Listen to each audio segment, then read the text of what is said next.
DC 몇 볼트일까요? DC 2V로 알고 있습니다. DC 2볼트로 알고 있으면 잘못 알고 있는 거죠.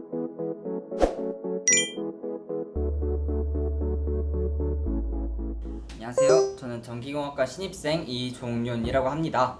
오늘은 코로나19로 인해 학교를 나오지 못한 학생들을 대표하여 전기공학과의 가장 기초적인 실험인 전기회로 실험의 대표 교수님 한학근 교수님을 모시고 질문을 통하여 궁금증을 해결해보는 시간을 갖도록 하겠습니다. 안녕하십니까 교수님. 안녕하세요. 전기공학과 한학근 교수입니다.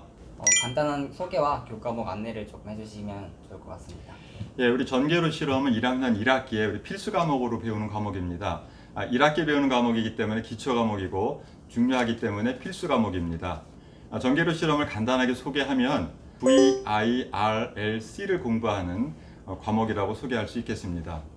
그러면 전기공학과에서 공부하는 전기회로 실험의 특징은 무엇인가요? 전기회로 실험은 우리 전기공학과뿐만이 아니라 전자공학과 또는 IT 관련 학과 등에서도 많이 공부하고 있습니다. 조금 전에 말씀드린 우리 전압, 전류, 그 다음에 저항, 인덕터, 커패시터에 대한 공부를 하고 그 다음에 전기회로에서 전압이나 전류나 임피던스를 구하기 위한 그 주요 회로 이론들을 공부합니다.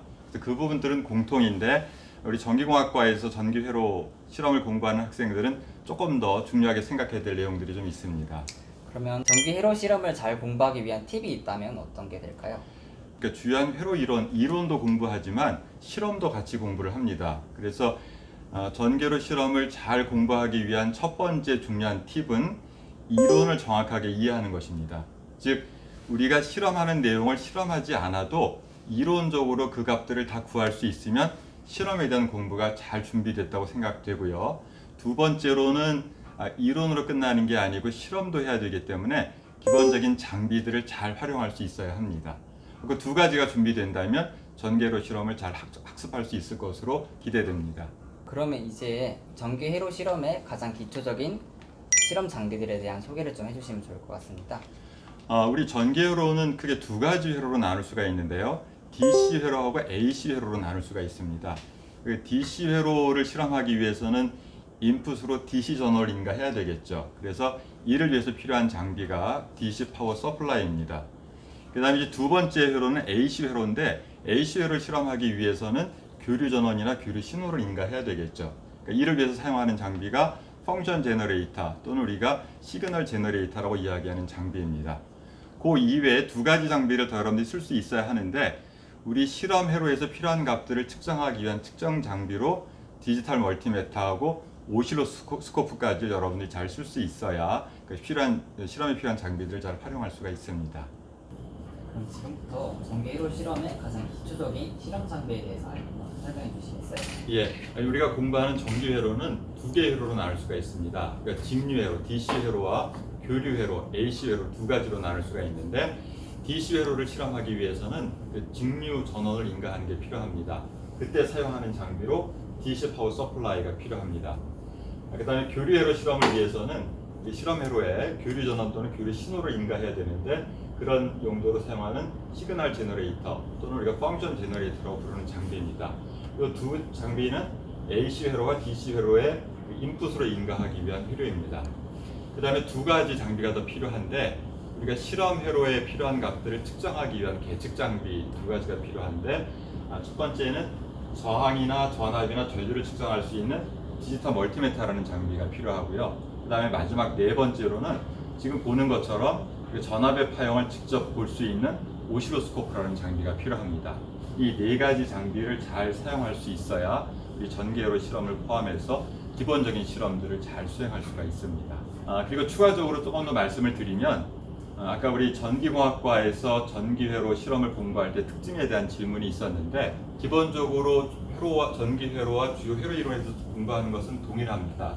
그런데 우리 전기공학과에서 공부하는 학생들은 특히 파워에 대해서도 관심을 많이 가져야 됩니다. 그래서 VIRLC 이외에 파워에도 관심을 많이 가져야 되고 전자나 통신에 비해서 우리는 대전압, 고전압, 대전류, 대용량,까지 용량이 굉장히 큰 부분들에도 관심을 많이 가져야 되는데 우리 전기는 크게 DC하고 AC 두 가지로 나눌 수 있는 것은 알고 있죠? 네. 자, 지금 여기 보이는 파형이 플러스 2V, 0V의 구형 파형입니다. 지금 이 플러스 2V, 0V의 이 파형은 DC 몇 볼트일까요? DC 2V로 알고 있습니다. DC 2V로 알고 있으면 잘못 알고 있는 거죠. 그렇군요. 2V, 0V 되는 이와 같은 파형은 DC 1V입니다.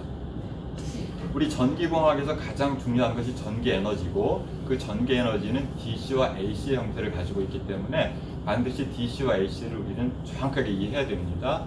간단하게 장비 소개에 대한 얘기를 일종의 질문을 통해서 살펴봤습니다. 이번 학기에 진행하지 못했지만 전기회로 실험 중 11주차에 있는 기초장비 사용 능력 평가에 대해서 알려주시면 좋을 것 같아요.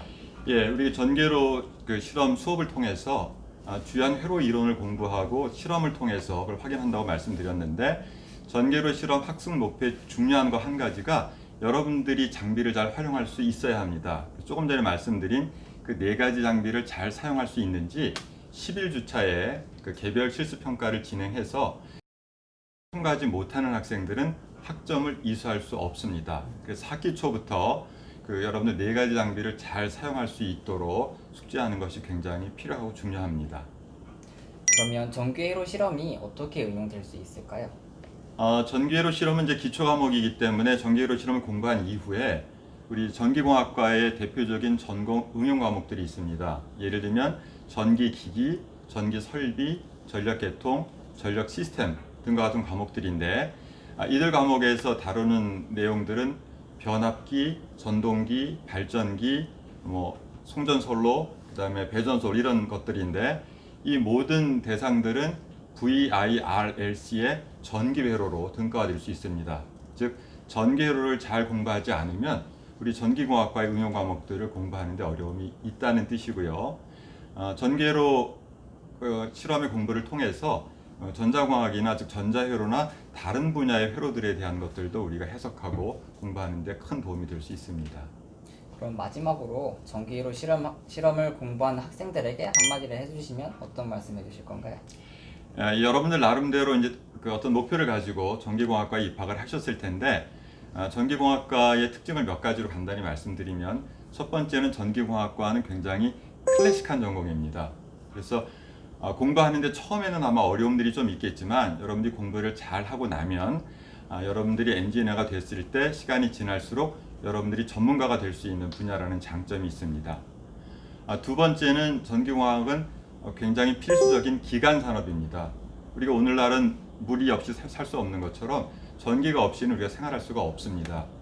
그래서 전기공학을 공부하고 일을 하는 여러분들은 그 산업계에서 반드시 필수적으로 필요한 인재라는 뜻입니다. 그 다음에 세 번째는 전기는 안전과 굉장히 밀접한 관련이 있기 때문에 모든 분야가 그렇지는 않지만 여러분들이 그 자격증이 필요한 분야에서 일을 하게 될 때 산업기사로부터 출발해서 기사, 기술사까지 그 자격증을 취득하시게 되면 그 분야에서 여러분들의 위치가 굉장히 높아지고 여러분들이 하는 일의 중요도가 높게 평가받을 수 있습니다. 마지막으로 네 번째는 제일 첫 번째 제가 클래식한 전공이라는 말씀을 드렸는데 그러면 굉장히 정체되어 있는 전공인가 하는 오해를 하실 수도 있지만 전기공학으로부터 발전된 전자기술이나 IT 기술을 거꾸로 이용해서 최근에는 에너지 분야라든지 모타지어 이런 분야들에 굉장히 첨단의 기술들도 많이 발전되고 있어서 이런 분야에 관심 있는 분들은 그런 분야에 도전할 수도 있습니다. 예, 오늘 그 신입생을 대표해서 우리 이종현 학생의 질문을 통해 여러분들하고 전기회로 실험에 대해서 소개할 수 있는 시간을 가질 수 있어서 참 귀하고 값진 시간이었습니다. 이제 전기공학 공부를 시작한 여러분들이 전기공학 분야에 제가 말씀드린 그런 여러 가지 비전들을 잘 생각하셔서 여러분들이 공부를 통해 여러분들의 밝은 미래가 개척되기를 간절히 소망합니다. 그리고 이번 학기에는 우리 코로나로 인해서 여러분들을 직접 강의실에서 뵙지 못했지만 다음 학기에는 여러분들 모두 강의실에서 뵐 수 있으면 좋겠습니다. 자, 여러분들 반갑고 감사합니다. 사랑합니다.